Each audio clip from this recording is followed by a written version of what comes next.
In the small remote village of Igwe-Amaka, nestled deep in the forest of southeastern Nigeria, tradition was not just a way of life, it was law. The village was known for its beauty and prosperity, its fertile land yielding abundant crop year after year. The villagers believed that this blessing came from an ancient covenant made with their ancestors centuries ago. According to legend, the ancestors had struck a deal with the gods. The land would flourish and the people would prosper, but only if every young woman remained pure virgin until marriage. The covenant of the virgin, as it was called, had been passed down from generation to generation. Breaking the covenant was unthinkable. The consequences, according to legend, were severe. If a young woman lost her virginity before marriage, it was said that the gods would curse the land, crops would fail, sickness would spread, and tragedy would strike the village. It was not just the woman who would be punished, but her entire family and community would face the wrath of the gods. For centuries, the women of Igwe-Amaka had faithfully upheld this tradition. Mothers passed the covenant to their daughters with pride, warning them of the dire consequence of disobedience. But as the modern world slowly crept into the village, bringing new ideas and challenging old ways, the younger generation began to question the fairness and necessity of the covenant. Adaobi, a bright, ambitious 21-year-old, was one of those who questioned the tradition. Growing up, she had been raised with the same teaching as every other girl in the village. Her mother, Nneka, was a staunch believer in the covenant and had instilled in Adaobi the importance of purity and obedience to the gods. But unlike many of the other girls, Adaobi had dreams that stretched far beyond the borders of the village. She was fascinated by the world outside of Igwe-Amaka, a world she had only heard of through the stories told by her cousin Chisom, who had moved to the city for university. Chisom would visit during holidays dressed in the latest fashion from the city and full of stories about life beyond the village. She spoke of technology, education and opportunities and seemed unimaginable to Adaobi. The more Chisom talked about the freedom and excitement of life in the city, the more Adaobi yearned to experience it for herself. But the covenant was a chain around her neck, unlike her cousin who had left the village before reaching the age where the covenant applied. Adaobi was expected to uphold the tradition and marry within the village. She had no choice in the matter, or so it seemed.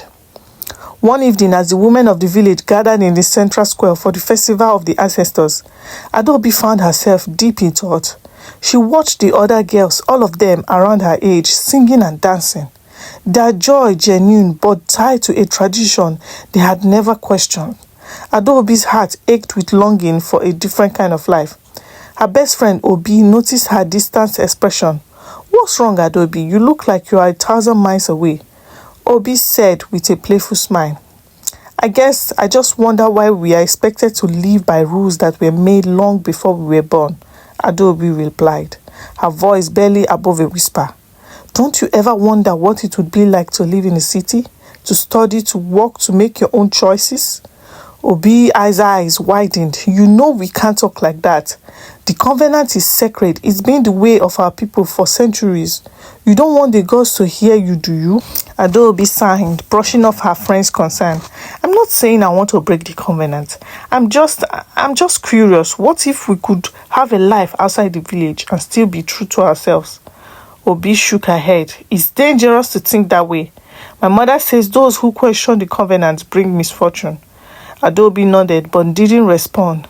Inside, the seed of doubt had already taken root. For Adaobi's curiosity turned into rebellion.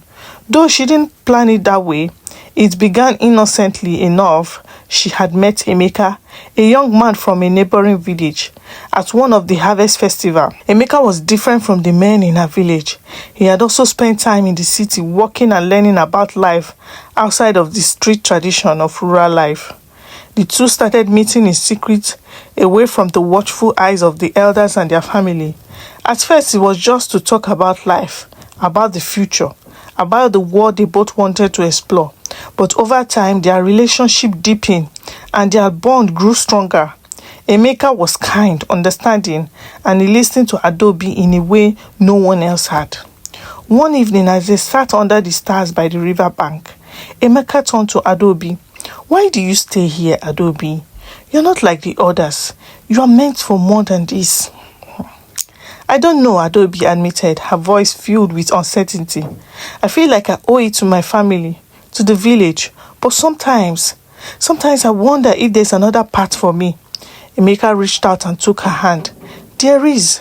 We could leave, We could go to the city, start a new life together. You don't have to be tied down by traditions that don't make sense anymore. Adaobi looked into Emeka's eyes, her heart pounding in her chest. The temptation was overwhelming. She wanted to say yes, to live with him and never look back. But the covenant loomed large in her mind, a shadow that she couldn't escape. We can't, she whispered. The covenant. If I break it, I'll bring shame to my family and the village.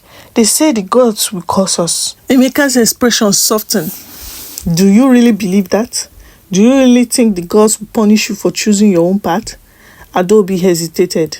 Deep down, she wasn't sure what to believe anymore. The village teaching had been drilled into her since birth, but Emeka's words stirred something inside her, a desire to challenge the old ways, to break free. That night, for the first time, Adaobi made a choice. She chose to follow her heart. A week later, everything changed. The village had gathered for the monthly ceremony of purification, where the young women reaffirmed their commitment to the covenant. Adaobi, along with the other girls, stood in the center of the village square wearing white robes as a symbol of their purity.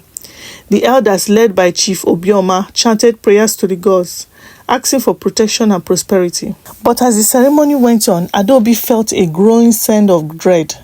Her secret weighed heavily on her heart. She had broken the covenant. Though she and Emeka had been careful to keep their relationship hidden, Adaobi couldn't escape the guilt gnawing at her. As the chanting grew louder, Adaobi's vision blurred. She felt faint, her knees buckling beneath her. Before she could react, she collapsed to the ground. Gasps erupted from the crowd as the villagers rushed forward.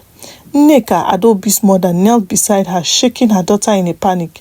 Adaobi, what's wrong? Speak to me. But Adaobi couldn't respond. Darkness overtook her and everything went silent. When Adaobi awoke, she was lying in her family's hut, her mother and the village healer, Mama Eke, standing over her. The look of fear in their eyes sent a chill down her spine. What happened? Adaobi asked weakly. Nneka shook her head, tears streaming down her face. You collapsed during the ceremony. The elder says it's a sign that the covenant has been broken. Panic gripped Adaobi. No, that can't be. They believe the gods have cursed the village, Mama Ike said gravely. Since the ceremony, the crops have withered and the river has dried up. The people are saying the covenant was broken by one of the girls. Adaobi's heart raised. She knew the truth. She had broken the covenant, but she couldn't bring herself to admit it, not yet. The fear of what would happen to her, to Emeka, to her family was too great. The next few days were filled with chaos. The once fertile land of Igwe-Amaka had turned barren. Animals fell ill and the villagers whispered of strange shadows in the forest. Fear spread like wildfire and soon the elders began searching for the one responsible. Adaobi's guilt consumed her. She avoided Emeka, knowing that if their relationship was discovered, they would both face the wrath of the village. But as the pressure mounted, she knew she couldn't keep the secret much longer. One evening, as the village held a council meeting to discuss the worsening situation, Adaobi sat alone in her family's hut, trembling with fear. The weight of the broken covenant pressed on her chest like a heavy stone, and she knew that if she didn't confess soon, the entire village would turn against her family. Every day, the elders grew more desperate, calling for the gods' guidance to reveal the one who had brought the curse upon them. The night was heavy with tension. Outside, the council's voice carried through the air, discussing the strange events plaguing the village. Adaobi's mother, Nneka, had not left her side since the day of the ceremony. Watching over her with worried eyes, she had grown quiet, a deep sadness in her that Adaobi couldn't bear. As the moon rose high, casting silver light across the village, Adaobi made her decision. She couldn't allow the suffering to continue. She couldn't bear to see her mother's pain or devastation of the village any longer. She would confess no matter the cost. The next morning, the village gathered in the central square. The elders, led by Chief Obioma, called for the people to come forward and plead for mercy from the gods. The air was thick with tension, and the faces of the villagers were painted with fear and desperation. Mothers clutched their daughters close, as if shielding them from the inevitable punishment. Adaobi stepped forward, her heart pounding in her chest. Each step felt like walking into the mouth of a beast. She could feel the eyes of the entire village on her, judging, questioning. She knew that was coming, but there was no other way. She had to face the truth. "I have something to say," Adaobi called out, her voice shaking but resolute. The crowd fell silent, all eyes turning to her. Chief Obioma's brow furrowed, and he gestured for her to come closer. "Speak, child." "I am the one," Adaobi said, her voice breaking. "I broke the covenant." Gasps echoed through the square. Nneka's face went pale, her hands covering her mouth as she shook her head in disbelief. The villagers murmured in shock, some crying out in anger, others simply stunned into silence. "I am sorry," Adaobi continued, tears streaming down her face. "I didn't mean to bring harm to the village. I didn't mean for any of this to happen." Chief Obioma's face darkened, his voice cold and authoritative. "You, Adaobi, the daughter of Nneka, have broken the sacred covenant of the virgins. You have brought this curse upon us." Adaobi could barely nod, her throat tight with fear and guilt. "Yes, I have." The elders gathered in a tight circle, discussing what was to happen next. The murmurs of their voices were low and foreboding. The people of Igwe-Amaka stood still, eyes wide, waiting for a verdict that would determine Adaobi's fate and perhaps the fate of the entire village. Chief Obioma finally turned to face the crowd, his expression grim and resolute. "The covenant is sacred," he began, his voice booming across the square. "It has been broken, and we all know the consequences. The gods demand justice, and they demand it swiftly. Adaobi, you have brought this curse upon us. You and your family will face the punishment." Nneka collapsed to her knees, wailing in despair. "Please, no, she's just a child. She didn't mean to, please." But her cries fell on deaf ears. The villagers, angry and frightened, had already turned against her daughter. Chief Obioma raised his hand. "Silencing the cries, the punishment for breaking the covenant is exile. Adaobi, you will be banished from Igwe-Amaka. You will never return. If the gods show mercy, perhaps the land will heal and the curse will be lifted." Adaobi's heart sank. She had known there would be consequences, but exile? She looked at her mother, whose face was twisted in anguish. She wanted to reach out to apologize for everything, but her feet wouldn't move. She stood frozen, numb with the weight of her fate. The next morning, before the first rays of sunlight could pierce the horizon, Adaobi was taken to the outskirts of the village. She was allowed to take nothing with her except the clothes on her back. Her mother tried to embrace her one last time, but the elders pulled her away, forbidding any further contact. As Adaobi walked down the narrow, dusty path that led away from the village, she could hear the whispers and the stifled cry of her family and friends behind her. She didn't turn around. Her shame was too great, her fear of what lay ahead even greater. She had no idea where she was going or how she would survive, but she had no choice. The laws of the village were clear. She could never return, not even to see her family. The burden of the covenant was fully upon her. As she walked deeper into the forest, the silence pressed down on her, broken only by the distant sounds of nature. The path grew narrower, the trees taller, their shadows swallowing her whole.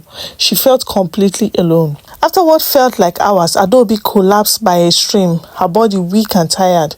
She stared into the water, the reflection of her tear-streaked face staring back at her. This was it. She was truly alone, banished from everything she had ever known. Just as Adaobi's despair seemed unbearable, she had a voice. "Adaobi." She turned, startled, and saw Emeka running towards her.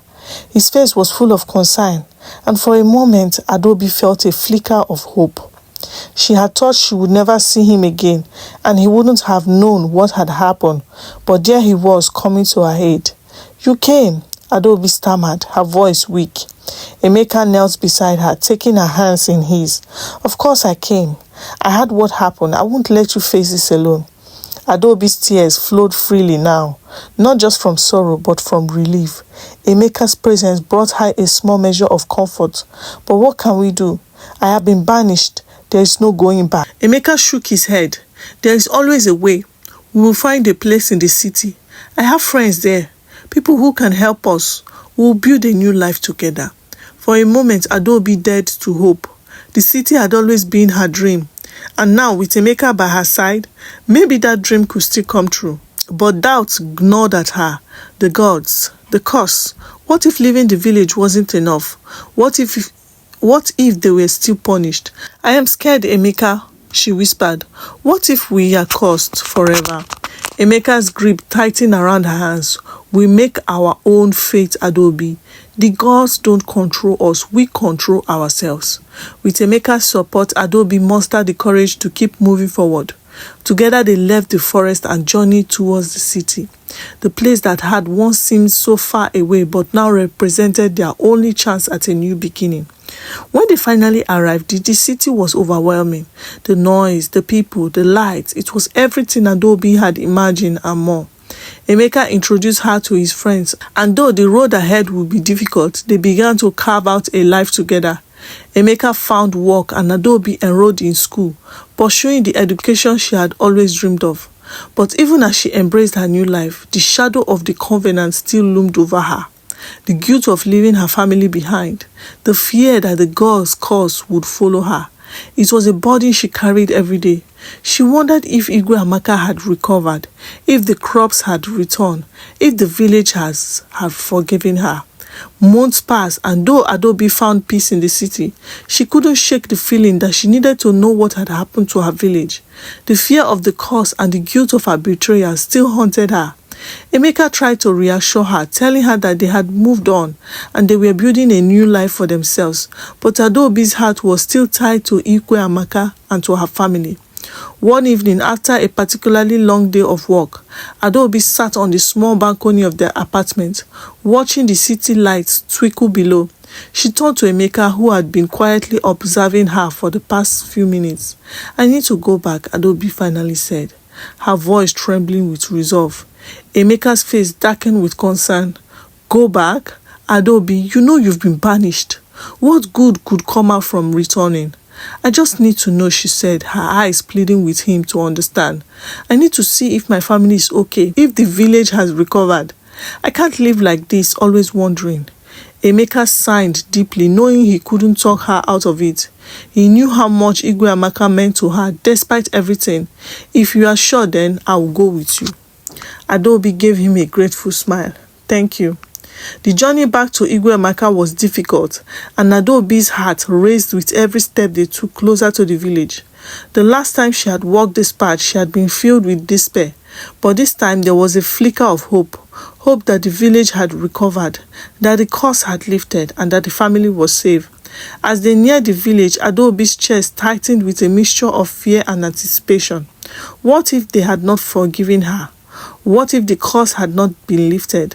What if her family had suffered because of her action? When they reached the outskirts of the village, Adaobi hesitated. The familiar sound of the wind rustling through the trees, the scent of the earth and the distant chatter of villagers, all of it rushed back to her, stirring memories she had tried to bury. "Are you ready?" Emeka asked softly, standing beside her. Adaobi took a deep breath, nodding yes. As they entered the village, Adaobi was surprised by what she saw. The village appeared much as it always had. The crops were green and healthy. The market was bustling, and the people seemed happy. Children played in the fields, and elders sat under the shade of trees, chatting and laughing. There was no sign of the curse that had plagued the village when she left. Adaobi's heart soared with relief, but confusion quickly followed. How could this be? The elders had said that breaking the covenant would bring disaster. Had the gods forgiven them? Had her exile been enough to lift the curse? She hurried to the village, her eyes scanning the familiar faces for someone she knew. Finally, she spotted her mother, Nneka, in the market, selling vegetables. Adaobi froze, overwhelmed with emotion. She had missed her mother so much, but she had been too ashamed to return. With trembling legs, Adaobi stepped forward. Mama, Nneka turned, and when she saw Adaobi, her eyes widened in shock for a moment. It seemed as though time had stopped. Then Nneka dropped the basket of vegetables she had been holding and rushed forward, throwing her arms around her daughter. Adaobi, she cried, tears streaming down her face. My daughter, my child, you are alive. Adaobi held her mother tightly, sobbing into her shoulder. I'm so sorry, Mama. I never meant to bring shame on you. I never meant to leave you. Nneka pulled back, wiping away her tears. You are here now, that's all that matters. We've missed you so much. Adaobi looked around the village, still in disbelief. The village? It's not cursed? Nneka shook her head. No, my child. After you left, the elders prayed to the gods for forgiveness, and the village recovered. The crops grew again, and the sickness passed. The gods showed mercy. Adaobi's heart ached with both relief and guilt. So, my exile, it was enough? Nneka nodded, though there was a sadness in her eyes. The elders believed that by sending you away, the gods would be satisfied. But I never wanted you to leave. Adaobi, I never believed that you alone could bring such misfortune. As Adaobi spent time with her family, she found herself torn between two worlds. She was overjoyed to be back in the village to see her family and friends again, but she had also built a new life in the city with Emeka. The city had given her the freedom and opportunity she has always dreamed of, but her heart would always be tied to Igwe-Amaka. Chief Obioma summoned her to the council one day, where the elders waited to speak to her. Adaobi and Emeka stood before them, nervous but determined. Adaobi, Chief Obioma began, his voice measured. You broke the covenant and you have suffered for it. The village has healed and your family has endured. The gods have shown mercy and so will we. You are welcome to return to Igwe-Amaka. You are welcome to return to Igwe-Amaka should you choose. Adaobi exchanged a glance with Emeka, her heart torn. Thank you, Chief Obioma. I am grateful for your forgiveness, but I don't know if I can stay. Chief Obioma raised an eyebrow. And why is that, child? I have found a new life in the city, Adaobi explained, her voice steady. I have started my education and I have found freedom that I never knew existed before. I cannot turn my back on that. The elders murmured among themselves, but Chief Obioma nodded thoughtfully. The world is changing, Adaobi, and we must change with it. If you choose to return to the city, we will not stop you. But know this, the covenant of the Virgin will remain sacred to us. You must choose your path. Adaobi stood at the edge of the village, looking out over the familiar fields and hills that had been her home for so long. Emeka stood by her, his hand warm and comforting in hers. She had missed this place, but she knew that her life could not be bound by the tradition that had once kept her from realizing her dream. I love this village, Adaobi said softly, but I can't stay here. Emeka squeezed her hand. Then we'll go back to the city together. Adaobi smiled, feeling a sense of peace she hadn't felt in a long time. She turned and walked away from Igwe-Amaka, her heart lighter than it had been in months. She would never forget her home, but she was ready to build a new future, one that was hers, free from the chains of the past. And as they walked, the sun began to set, casting a golden glow over the path ahead. Adaobi knew that whatever challenges lay ahead, she would face them with courage, just as she had faced the gods, the village, and her own fears. For the first time in her life, she was truly free.